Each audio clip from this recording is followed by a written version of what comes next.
What's up, people? It's your boy Holla. Roll my sleeves up for this one. A couple of days ago, it became announced that the Knicks, Amare S went to the Knicks. They signed him for a 5-year, $100 million deal. Horrible signing. Horrible signing, and I'll tell you why. Okay. They paid $100 million for a deal. They paid $100 million to get worse.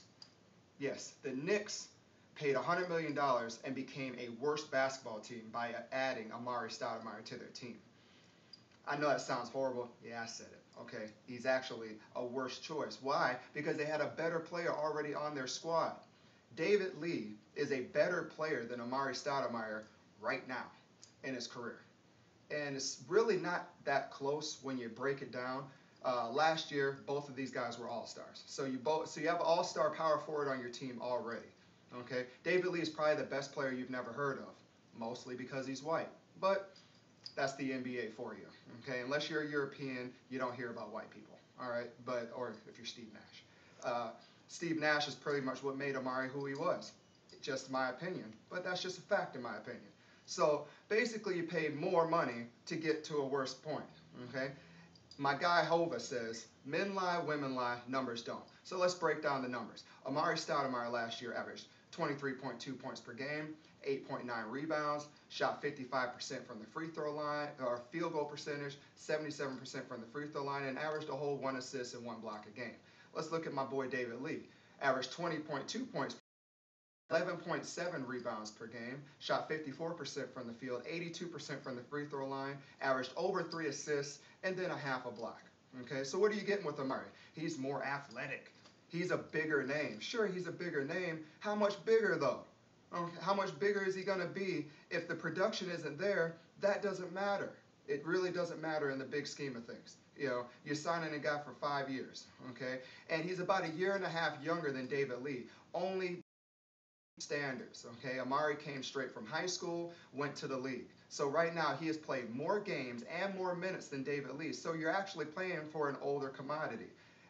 An older commodity that has health issues, okay? Amare S had the dreaded microfracture surgery, okay? For NBA players, that is a death sentence. It has been proven time and time again. There's a long list of people who suck after microfracture surgery. They're never the same player, okay? You have a short list of people. You can throw me out. Jason Kidd, okay, he was a good player. He still continues to be a good player. Zach Randolph, he's had 1 season, okay? So I don't even want to hear about Zach Randolph. Let's look at the other list, okay? We have Penny Hardaway, never the same player. Grant Hill, never the same player. Chris Webber, never the same player. Greg Oden never was a player, in my opinion, but he'll never be the same player either. Gilbert Arenas, never the same player, and now he's toting guns, so that probably made him crazy. Okay, and then last but not least, Tracy McGrady. But I could go on and on. But as you see the list on this slide, it's a lot longer than the short little list that you gave me of 1.5 player. Okay, so it's horrible. Okay, that's basically. And let me break it down for people that don't know the NBA that well. If I have a 2003 Toyota Camry, I have it completely paid off. Gets me to and from work, no problems with it, under 100,000 miles.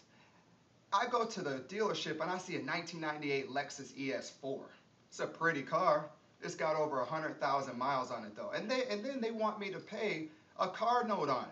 So I'm going to trade in my paid off 2003 Camry for a 1998 Lexus because it's a prettier vehicle. Now I have to pay $200 a month for a car that has brake issues and it has over 100,000 miles on it, more miles than my Camry had. That's a bad investment. As my boy Brian Noah would say, that's bad logic. And Brian Noah is going to give you a video telling you that that my logic is completely horrid. He's going to wave his arms around. He's going to get really loud. But at the end of the day, nobody cares. That is completely beyond the fact because right now my logic is undeniable. Okay, it's undeniable. So Brian Noah will get, whose last name is spelled N-O-E, give you a nice video telling you that, hey, my logic is out of touch. But at the end of the day, my logic's undeniable. And like my boy Jay-Z will tell you, I will not lose. It's your boy, KP Holla 1.